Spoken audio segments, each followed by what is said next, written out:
Yeah, no, that's okay. Please don't leave yet.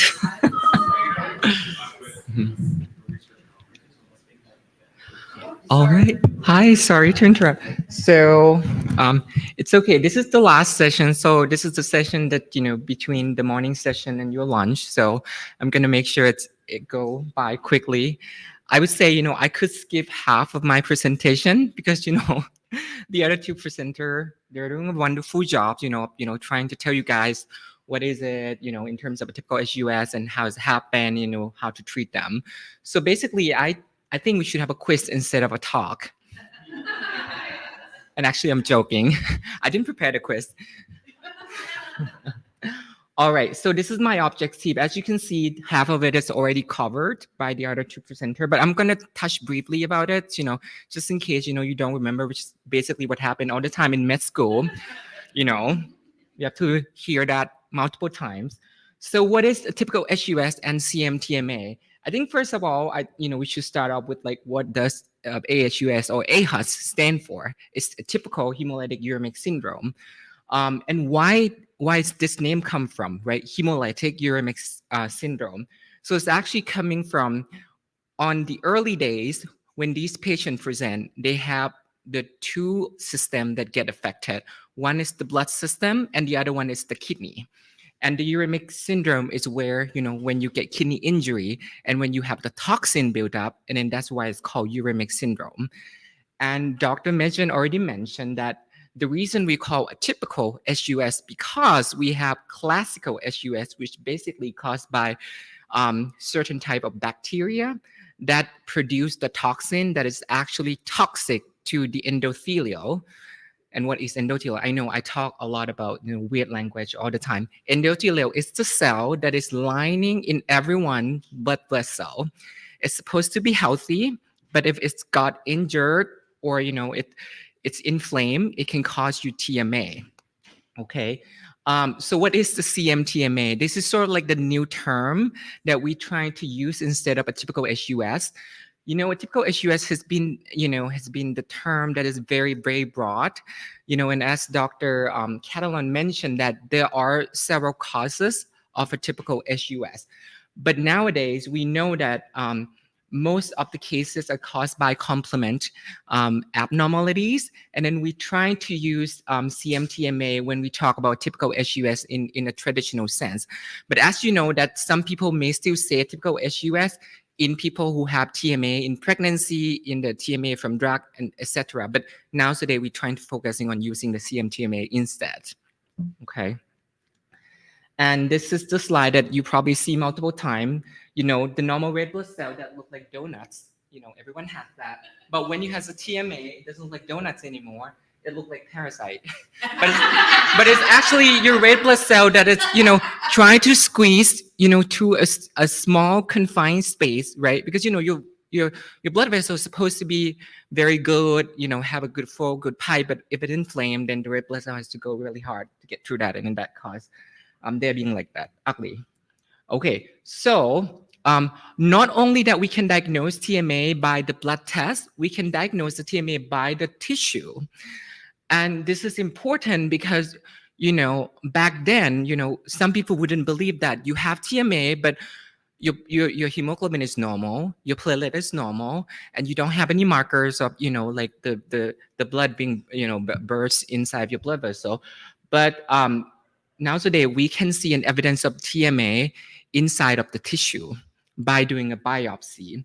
And the reason I show the kidneys biopsy here, because kidney is the most common organ being affected in a typical aHUS. It's happened about 95%, I would say. On the right panel, it's what it looks like for the normal kidney tissue. It's called filtering unit or glomeruli. And on the left, it's the kidney tissue from people who have a typical aHUS or TMA. Basically, in the normal kidney, you will see that there's a lot of lumens. I wish I have the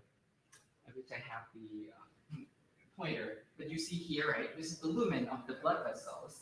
So it's open, right? But in the typical aHUS, because of this an inflammation, You see the arrow there? There's a lot of clot kind of occluded the glomeruli. So that's why you have kidney injury right there. Now, a typical aHUS not only affect the kidney, it can affect everywhere in your body that you have blood vessel, which is basically, from head to toe, right? So on the right panel, lower right, it's the normal blood vessel. It's healthy, right? It has the lumen. And do you see the inner lining of the blood vessel? It's supposed to be thin and healthy. But on the right here, there's A and B. Panel A, it showed that the blood vessel that has TMA, and it's a lot of inflammation to the point that the inside the lumen is clogged up with all the inflammations and gunky stuff, the clot. And on the B side, it's when you had the TMA for a long time, like sometimes you don't even see the clot, but because of you have inflammation repeatedly, the blood vessel sort of like, kind of form the wall that is thicker. And eventually, you have problem with the blood vessel later on. So this is what I'm talking about. The TMA is a systemic disease. You can have the symptoms, ranging from symptom from the brain. You can have stroke, you can have problem with your thoughts, you can have problem with your lungs, you have low oxygen content, you have problem with your heart failure, you can have heart attacks, of course, kidney problem. You can have liver problem too, or GI problem. Some people have abdominal pain.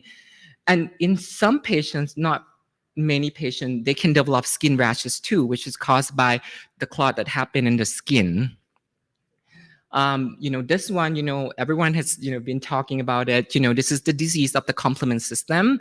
This is a very complex system that, every time when you give a talk, you have to review it again because it's so complex and, there's a lot of protein involved. More than 40% of protein involved in this system alone. Everyone in this room has complement system in our body. If you don't have it, you probably wouldn't survive, like the first week of life, because this is a very robust system. The body designs to have the complement system to prevent you from being infected from the bugs that you expose all the time. You wouldn't believe that, when you walk in or touch something, you're exposed to bugs all the time, but the body is very smart. It creates a complement system to being active all the time to prevent the infection from overtaking your body, right? It has multiple functions, but at the end of the day, it's, it can control itself. The reason that they have to control themselves because, yes, they have to be active all the time, but if they're active too much all the time, that's not a good thing, right? We have to be moderate about, things all the time. We cannot be extreme on one way or another. So you probably heard this like a million times. There are three pathways of the complement system: classical, lectin, and alternative. We always focusing on alternative pathway, but the classical pathway and lectin pathway also, helpful in terms of, get rid of the infection. And, for all three pathway, the common endpoint is for the body to produce MAC, not McDonald. It's a membrane attack complex. It is basically the protein that make holes at the bacterial cells and then the cells that the body want to destroy. So the complement system is not only prevent you from getting the infection, from outside, but it's actually help your body to clean the abnormal cell because, your cell actually reproduce all the time, right? You got to have the new cell all the time. You don't have old cells, cell have life. Right? So if the cell have become abnormal, like cancer cell or, the cell getting old, it can cause inflammation. The body has to get rid of those cells. And the complement system help take care of that. Okay. Now, if you have an unregulated activation of the alternative pathway, you can have what we call, a typical aHUS or complement-mediated TMA. But really, if you have the classical pathway or lectin pathway overactivation, you can have the TMA as well. But it's not, what we kind of focusing in the complement-mediated TMA here today. There are several proteins. I'm going to skip these. You already heard about this. So, as you know that there are multiple proteins involved in complement system. So what I love to simplify things. So basically you can group them into a two group of the protein. One group is the protein that inhibit or calm down the complement. And the other group is the group that makes the complement like acting up or being active, right? So in the normal situation, the body, trying to maintain this balance between the activator and the inactivator. But in the typical aHUS, what happened is you have lower inhibitor, but you have higher functions or higher level of the activator. And that's when the imbalance happening. And that's when you have a complement upregulation. We always kind of focusing on a typical aHUS, right? But nowadays we know that complement system is actually involved in multiple disease. And the reason I focus on kidney disease is because I'm a kidney doctor. So sorry about that. But as you can see that not only typical aHUS, that complement has a role in the treating them. Now there are a role of complement, inhibitors being used in lupus. Okay, we're using them in certain type of vasculitis. Of course, the role of the complement in these disease on the right hand side is actually lower than the role of the complement on the left hand side. I heard that there are some people asking the questions about, the genetics contribution in a typical aHUS. So the number 60% is actually taken from the study that published in Gene Reviews in 2021. But, if you read other study, it's actually show a variation in terms of the percentage. But generally, it's about 50 to 60% of people who have a typical aHUS have genetic abnormalities. And the most common mutation is either the complement factor H or complement factor H related peptide deletion, which is associated with the complement factor H autoantibody production. And the third common is the CD46 or membrane cofactor protein. This is kind of interesting because if you look at all the complement protein, most of them are actually floating inside of your blood vessel, right? They're floating around, and then when there's an inflammation, they act on it. But the membrane cofactor protein, they're actually the protein that on the cell surface, so they're not like floating around, like the complement factor H or C3 or complement factor B, and because of that, they seem to have, kind of like the better prognosis compared to the other types of mutation. So how do we diagnose a typical aHUS, right? How do your doctors know that you have typical aHUS? Based on the experience, I can tell you, like this is not the first thing that doctors tell you that, okay, you have a typical aHUS. And there are so many reasons about that.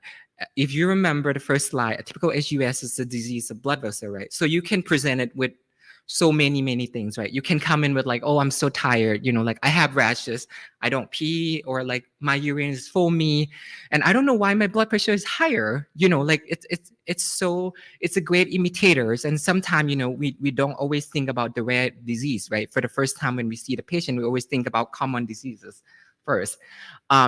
So of course, at first, the doctor will run the test that we call like a basic testing, like a complete blood count, kidney function, urine test. And if they see that, oh, you have low hemoglobin, you have low platelet, and your kidney function is also getting worse at the same time.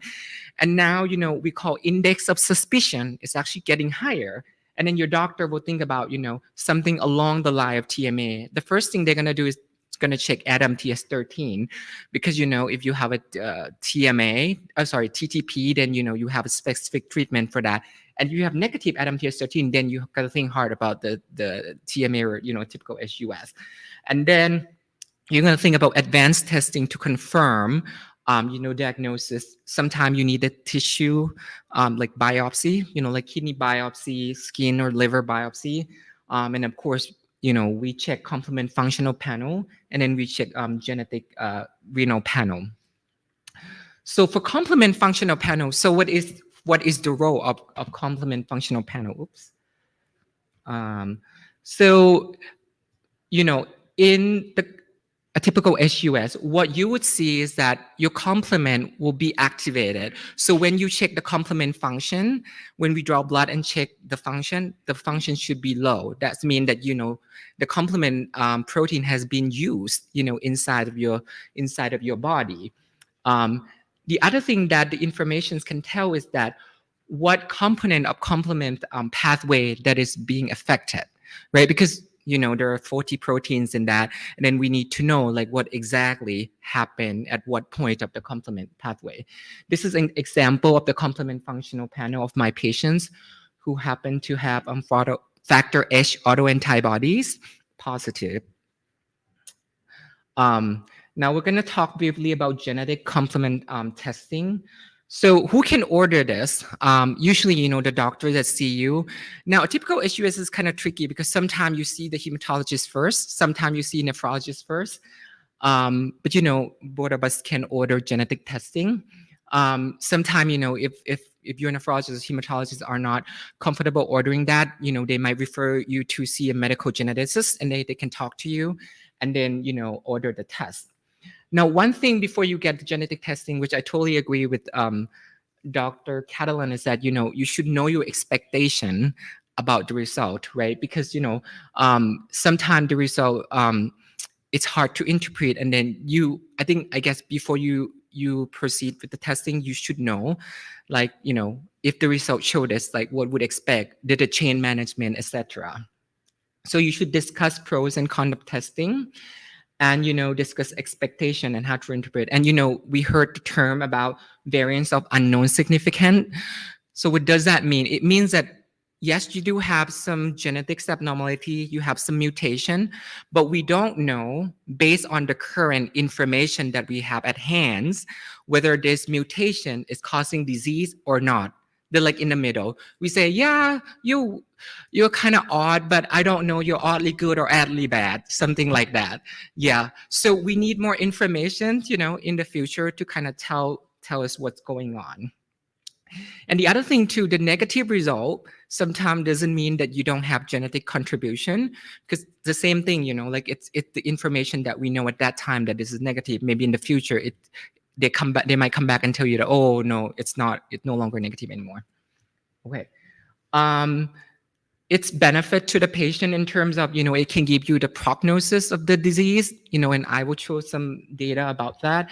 And it can help guide the therapy, especially the duration. And I think Dr. Mitchell mentioned about that in terms of, mutation.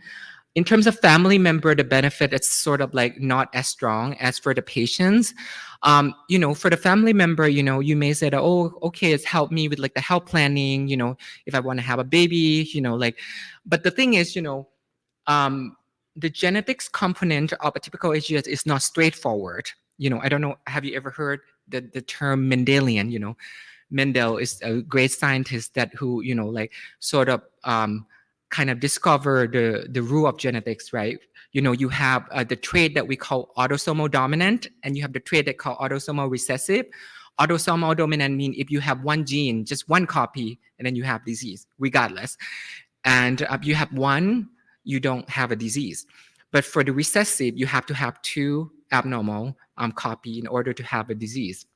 Right, but in a typical aHUS, it's not straightforward. There's a phenomenon called incomplete penetrance, meaning that even if you have the abnormal genes, it's not a guarantee that you're going to have a disease, because there's a lot of factors that can impact the gene expression, and sometimes it's not just in the gene itself. Sometimes it's the factor from other genes, or sometimes like you have a gene, but because of you have some gene modification, like, you have certain substance that added to the gene, and that make the gene not acting that they're supposed to be, like we call epigenetics. So there's a lot of factors that, kind of impact how the gene can function and manifest.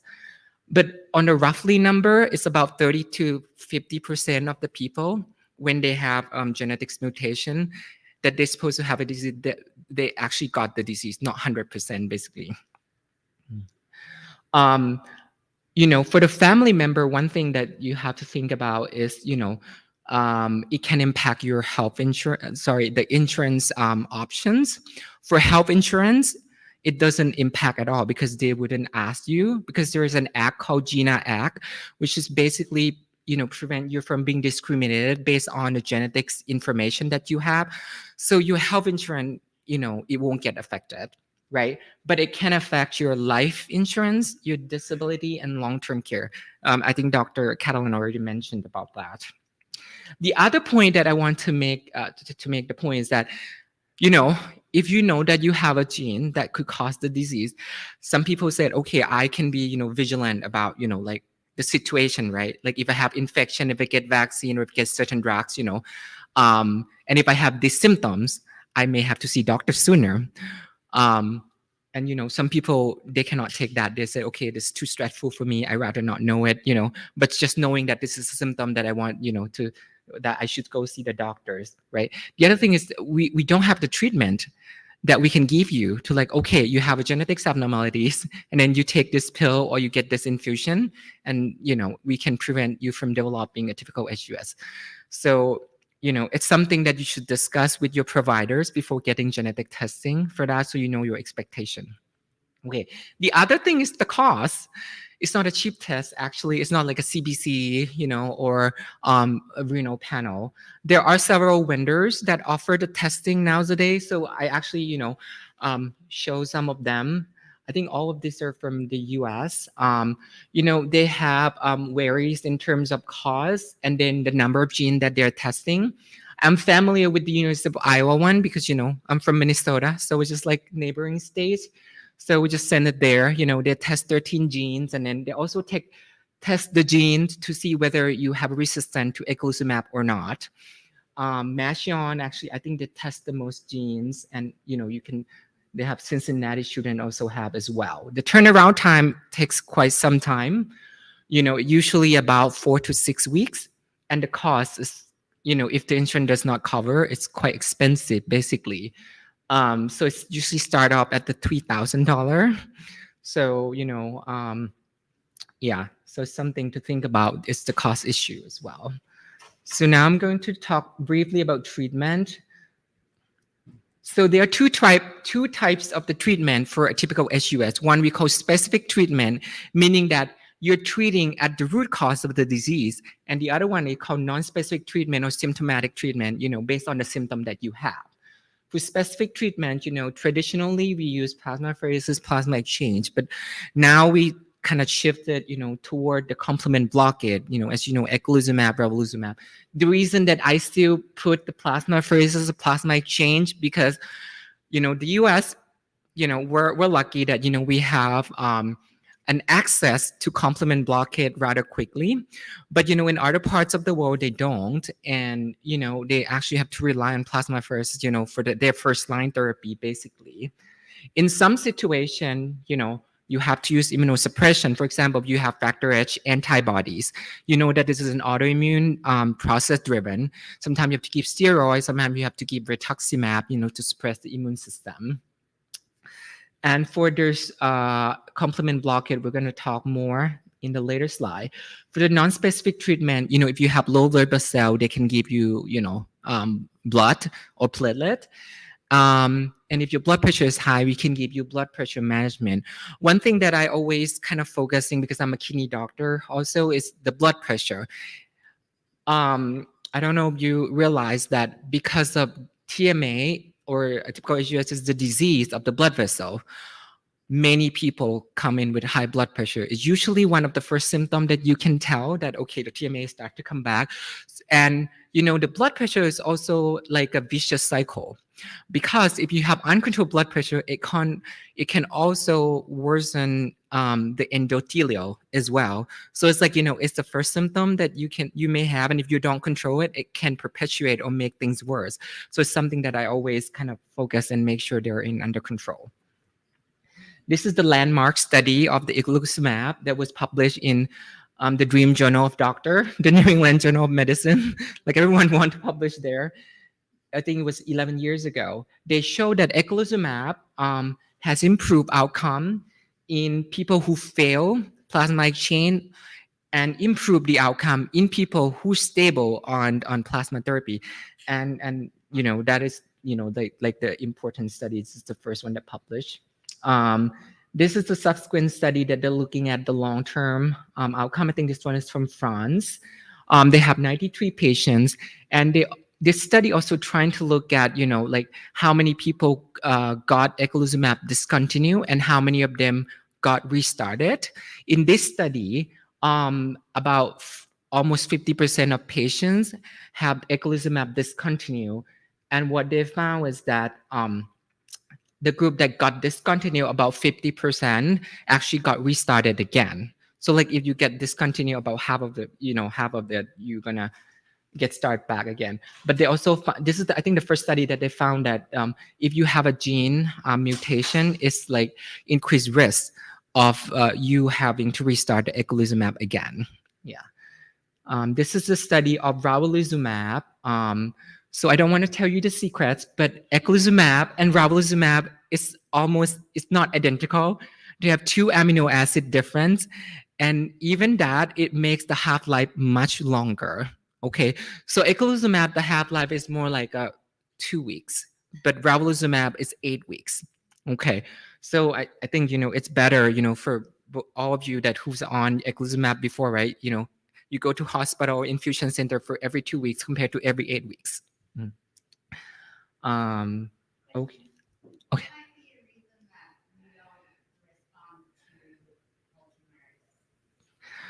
The reason that you don't respond to Ultomiris? So if you don't respond to Ultomiris, so there are a couple of explanations. So one is that, first, if it is truly a complement, driven TMA, what they can do is check to see if your complement is being suppressed or not. If your complement is not suppressed, then it means that maybe you need like a higher dose or more frequent, something like that, because this is a standard dose for the patients. The other thing is that like in some people they may have a genetics mutation that makes you not responsible for this like C5 inhibitors. So they may want to check that the genetic the genetics abnormalities for that as well. Okay.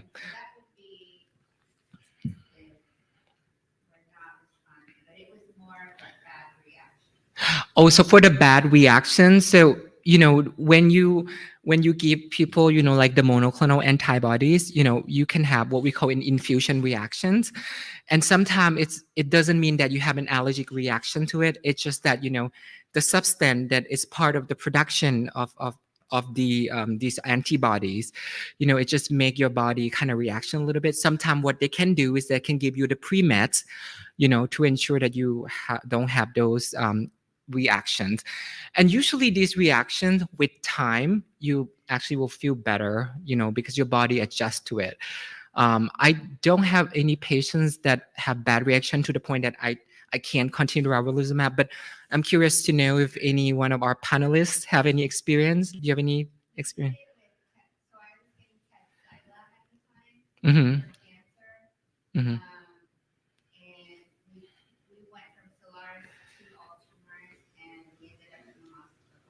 Hmm. Mm-hmm. We're not even trying to get back on Ultramark, but we were curious why we're okay with Solaris, but not okay with Ultramark. Yeah. Do you have any? I would have to put in a technician request. Mm-hmm. Yep. Yeah, that's a good question. I would say, yeah, most of the time people, if they tolerate Solaris, usually with the Ultomiris, they should be able to tolerate because, it's almost the exact same thing, just a little bit different. Yep. All right. This is, the laundry list of the drugs that, are in development right now. I'm not going to go into detail about it. Vaccine, we already mentioned about it. If you are taking complement inhibitors, you should get a vaccine for encapsulated bacteria. For example, the meningitis, the strep pneumo, and then the hemophilia influenza B. And actually, the FDA just, released the updated guideline recently. For the meningitis, now there is a vaccine that actually have both men B and then men ACWY at the same dose. But but usually it's for people who's under age 25 or 26 years old. So for everyone that over that age, you have to get, but right now they don't have anything, but who knows, maybe in the future they might, but this is the new development. Okay. For strep pneumo, there's the new vaccine PCV20. If you want to get updated, you can get that. And hemophilic influenza is another thing that the FDA recommend for someone who get treated with the eculizumab or ravulizumab. The other thing that sometimes we forget is, yes, you're susceptible to this encapsulated bacteria. You should get the vaccine as the other people that normally get to for healthy people, so that you don't miss. Okay. The history of rashes with aHUS, should we also get the shingles vaccine too? So the Chingo vaccine is I think it's usually based on age, and immunosuppressed. I think, you should get it, if you are indicated for that, not necessarily for a typical aHUS, but, for your risk. And this is the update guideline of the COVID vaccine, COVID-19 vaccination. They actually didn't say must, they said should. So, use your own judgment. So basically, if you're age 5 to 64 years, you should receive 1 dose. But if you're older than that, they recommend that you should get 2 doses to get a better response from the vaccine. And if you recently get the COVID-19 infection, you can delay the vaccine for 3 months because you have the natural protection from antibodies. So how long do we need to be under treatment? I think this, this is questions of debate in multiple conferences. And I think Dr. Mechon has already mentioned as well. So again, it depending on underlying disease, genetic mutation. If you have the genetic mutation that is, very high risk of relapse, then most likely you're going to be on it for long term. And some people, they are do it, we don't know the end date, just as long as it can keep your disease at bay, right? The other part before you consider stopping the treatment is your response to the therapy. So if your organ response is actually really good, that's a good starting point. But yeah, if you have some response and then your organ response is sort of like borderline, and then you don't have much of the function for spare, then you have to think hard, because if you flare, you might lose the kidney function, etc. So it's a conversation with you and your doctors about that, and how we're going to monitor after stop the treatment. But we have some data. This is the study that published in 2021. This is from France. So they studied 55 patients from 22 centers. I think 50% of them have genetic variants. Okay, and before the patient get discontinued from eculizumab, they have the criteria, and their criteria is very, very strict. Okay, one is that they have to be on eculizumab for at least 6 months. They have to have a complete response in terms of the blood count and platelet, and their kidney function has to be like excellent, more than 60%. And the protein has to be really low in the urine. So like I would say like it's rare to find these patients. So this is really great response. And in this study, the mean duration of being on therapy is about almost 1.5 years. And when they stop the treatment, about a quarter of the patient relapse. And most of the patients that relapse have the genetics mutation. And these are the risk factors of having relapse. One is a genetic variance. They also see that the female sex is also a risk factor, which I don't know how to explain. Is it because of the hormone differences or something? It's something that we need to kind of explore more in the future. And then if on presentation you have a lot of complement activation, then it's kind of likely that you're going to relapse, right? It's just you kind of declare yourself that you are kind of severe to begin with. I think this is just study that Dr. Mechon mentioned, the largest study of a typical aHUS. I think this one is from UK. I think they look at the patient who have a typical aHUS who receive eculizumab And the other group is the group that did not receive eculizumab, and I think they have about 500 or so patients, and they look at the outcome and then the kidney outcome. And what they found is that at 5 years, if you get eculizumab, only 15% are on dialysis, but if you didn't get eculizumab, 60% are on dialysis. So this is really a striking number. And they also show that the number needed to treat, meaning that, how many patients that you have to give the treatment in order to prevent one outcome from happening. And they found that the number needed to treat for this one is only 2 patients. Like I never seen the study that number needed to treat is like, really low like this. So is it a, a good and effective therapy? The future direction. So as we have more study coming up in terms of the treatment therapy. I looked at the clinicaltrial.gov, last week, and I found that there's 6 study ongoing right now. They're studying crovalimab, which is basically a C5 inhibitors that is a subcutaneous, so it's not an infusion. Iptacopan is an oral pill, so you can take twice a day, 200 milligram. And then the OMS 721 or nasoplimab. Now they're studying these agents in a typical aHUS. Before that, they study in the patient who had transplant associated TMA, in the people who get stem cell transplant and having the TMA. The other part that I didn't hear that being mentioned today is that not only that we have more therapy on the pipeline, we also have more, kind of the new testing as well. So the group in Johns Hopkins, Dr. Chaturvedi and Dr. Brodsky, they're trying to develop the test called a modify bioluminescent modify HEM test, which is, basically we're still waiting for the full paper, basically. So they show that, they are able to identify, the complement activation in a more accurate way than the traditional testing that we do with the complement functional panel. The group in Europe, in Netherlands and in Italy, they are doing the test called, I forgot the name, but basically they test the cell. So they incubate your plasma with the endothelial cell to see whether there is a complement activation or not. But it turns out that, the recent study from Netherlands, they look at the people who have kidney transplant. They show that the result of the study doesn't really help in the people with the kidney transplant. So it's something that, we need to learn more in the future. So it showed that, in the normal kidney situation, it's helpful, but not in the kidney transplant.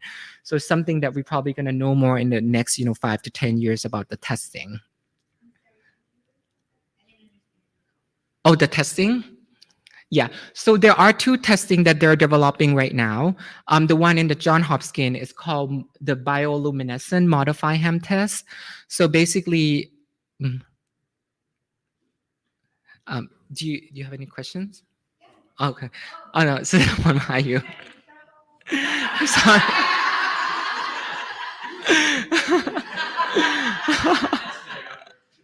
Yeah, sorry.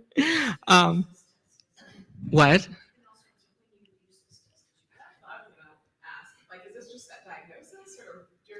Well, so doing the diagnosis, and then also you can use for the following for the patients too. I think what they can show you, and I don't know much of the detail about that, and I can, because what I see here is like the abstract form, so I don't see the full paper. But I think what they're trying to do next is like trying to make it the test commercial. But the bottom line is that they said that this test can even show you if you have complement activation, even though like you seem to be in remission, basically. Yeah, which is better than the complement functional panel that we use nowadays, because for that one, if you are in remission, we wouldn't see the complement activation. But with the HEM, the bioluminescent modify HEM test, then you would see that being activated. So yeah, so I need to see like the full paper to kind of better understand what's going on, but this is kind of like the concept that they're trying to propose. And then the other test is called an endothelial test. Sorry, I forgot the full name. Basically, they have the cells, that they culture, in the lab, and they have your plasma, and then they incubate those together. And then what they test is that they test whether there is an activation of complement system on the cell surface. So if there is, then they know that there's a complement activations going on. But the recent study here, the one that they did the study in the Netherlands, they actually used the test that was developed from the Italian group to test for the patient who has a kidney transplant. And what they found is that the result is not correlated whether or not you're in relapse or whether or not you're active. So, it's something that I don't know the utility in the kidney transplant patient yet. But, I don't think anyone here in the room sent that test. You have to send it to Italy, Yeah. I know one of my friends who's in Canada, he sent it to Italy and then he got this result. But yeah. I'll even go business class. Oh, thank you, Dee. Yeah, I think it's in Milan or something. Okay, and this is the last. Oh, sorry. Mhm.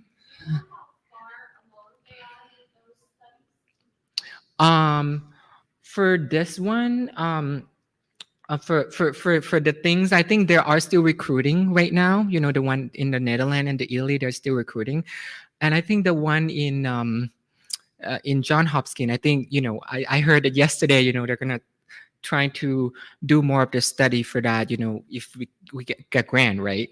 We gotta ask Dr. Catalan to comment on that.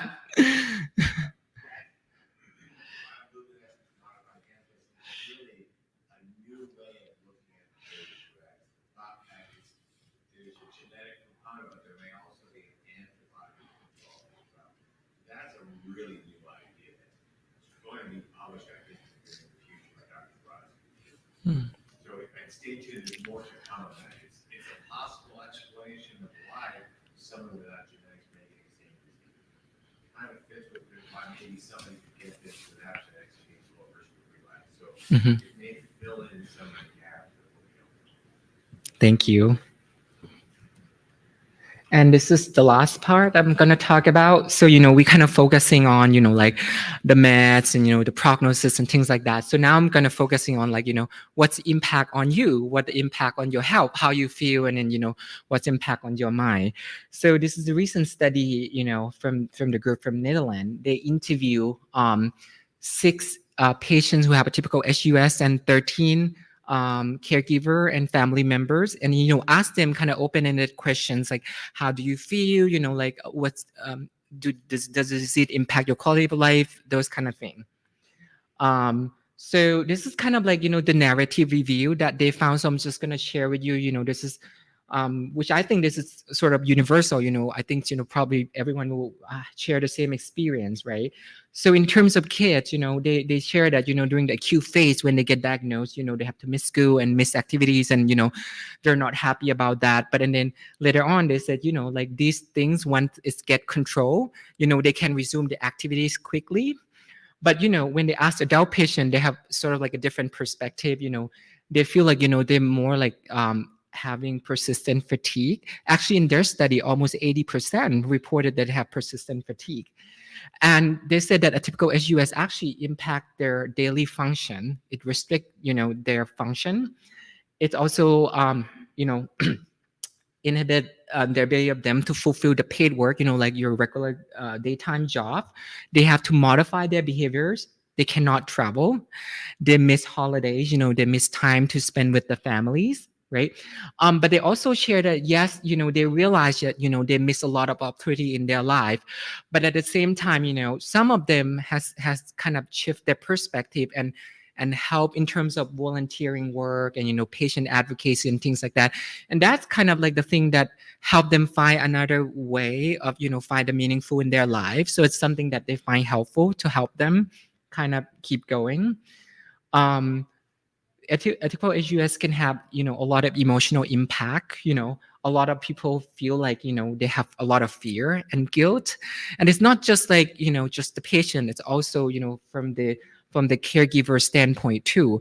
And a lot of time, they said that, the caregiver said that, I oftentimes never been asked that, like how I feel, because like we focus on the patient, but actually caregiver, it's someone that, also being with the patient at all time, and they share the feeling, they share the moment with the patient. So it's something that, we have to think about.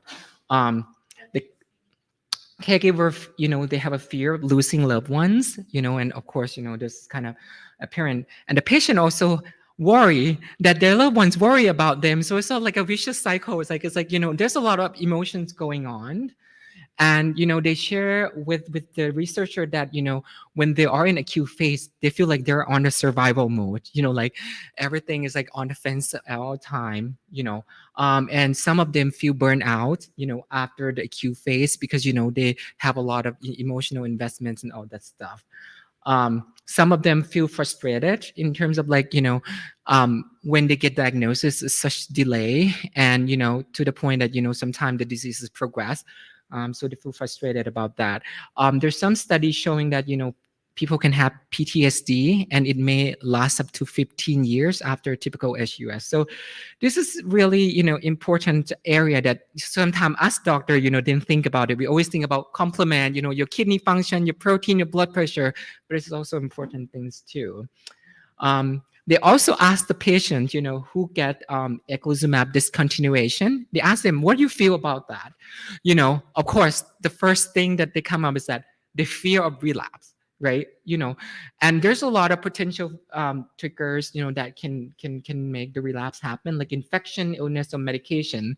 The patient also shared that, with time, if they've been through this, potential relapse and then they don't have a relapse, it helped them gain confidence and kind of feel good about themselves, again, because, I'm pretty sure, after you've been through that horrible event, you don't want that to happen again. And then you feel like, you're so vulnerable, and like, you feel like, okay, like, how can I feel like my same self again, before this thing happened?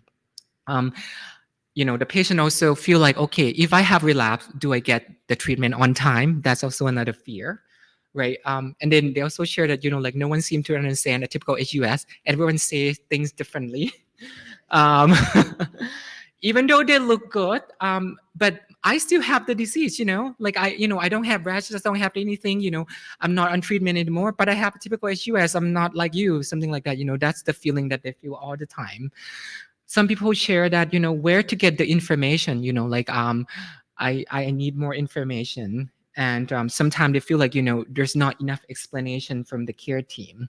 So this is sort of like my take on this, but, I'm welcome to hear, the thoughts from our, experienced patients here that, is there anything that, I miss, and welcome to share with us. So I think the first thing is, we should have a better understanding of a typical aHUS ourselves, right? Because it's like, you arm yourself with the knowledge, and you know what's going on, what's triggered the symptoms, what to look for. You are the boss, right? And you can control the situation. So I think if you know all that, it makes yourself feel good that, okay, like, I know, what's the next step to do. All right. The next thing is supporting system, which I think is really important. This is a rare disease. I don't think, and I don't expect anyone to have to go through this alone. Supporting system is important. Family, friends, other patients or caregiver. I know that you guys have a group, the kind of Facebook group and organization, those kind of thing. Healthcare team, medical, and of course, psychological. We always overlook that part, of the medical care, and of course, supporting organization. I already mentioned. Number 3 is being prepared. Because, like we talk about, there's a risk of relapse in about 20 to 50% of the patient who stop eculizumab, right? It depends on your risk. So aware of warning symptoms is important. One thing that, in the study from the Netherlands study, they share is that, have an emergency plan, like listing, okay, like this is what I'm going to do, like A, B, C, and D. And I think one thing that Claire told me is that, she had this, like something from USCMA, kind of the card that, oh, this is what I have, so that you have it with you. So the doctors that, you may end up in the hospital, like, that are not familiar with the typical aHUS, right? At least, they know the name and then they can look it up or something like that. So have a plan for that. And then do your best with your help, right? because like we know that a lot of time this disease happen or flare because of you have illness or infection. Exercise, eat healthy, stress management, those kind of things. I know this is easy to talk, but it's hard to do. We always start somewhere. Mhm. And lastly is that being accepting and optimistic about situation. I know that we cannot choose the disease that we have or not have, but the best thing what we can do is being acceptance of who we are. This is what we have now, and then try to live the best life with what we have. We have a lot of support, and this is some of the support that that I have. And I know Dev is sitting in the back. He's from typical aHUS Foundation. So, and there's a lot of organization that can help you navigate this thing. And this is the conclusion. I'm not gonna bore you guys with it because I think it's basically the same thing that we all talk about. So I'll just skip to the questions if anyone has the questions. I have a question for the room, Kelly. Mhm. In you as well as all of you being experts, sort of even as patients. So, my experience is very new. I got it all at once: cancer, ESRD, and aHUS.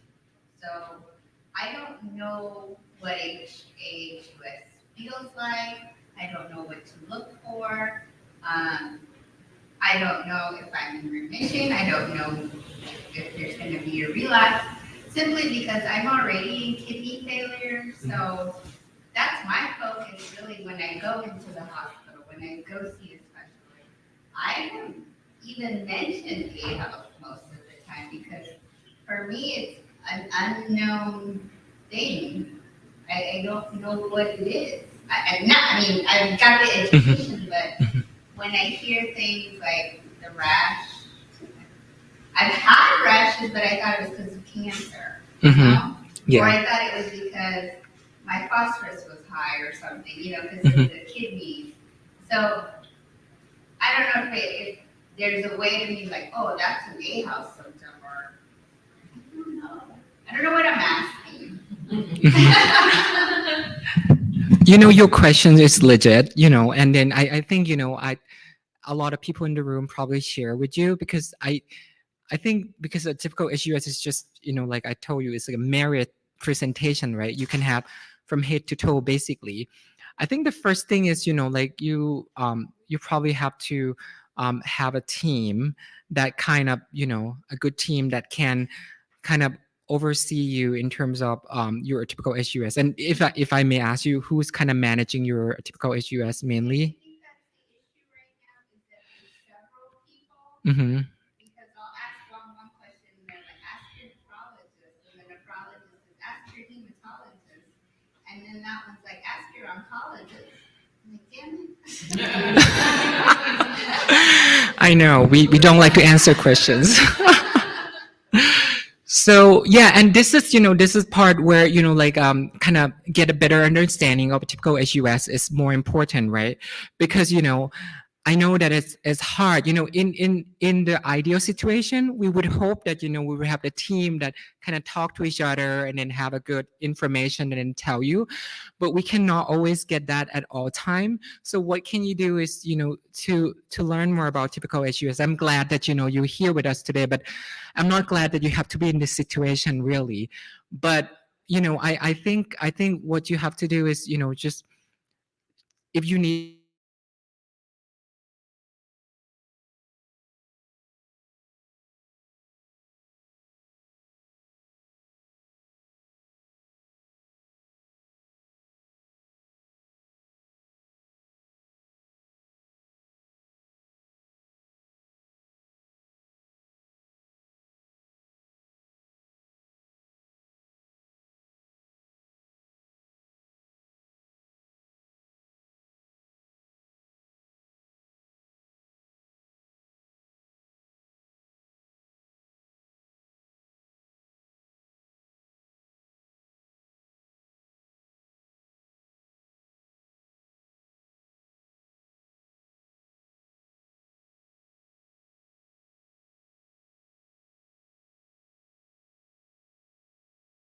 you have a typical aHUS, it's their job to know because they're your doctor. So, and like I tell you, and if you try your best and you feel like that's not your best fit, and then you can find other teams. So it's not uncommon to seek second opinion. So I would say, yep. I think we're gonna have to wrap up here. It's for a few minutes over, and lunch is being served, and it looks delicious. If you have any dietary restrictions or you need a vegan meal, please let the staff know. They have those meals back in the back of the kitchen. Otherwise, there's a pasta shop and an Italian buffet. It really looks amazing, and we will resume at 1 p.m.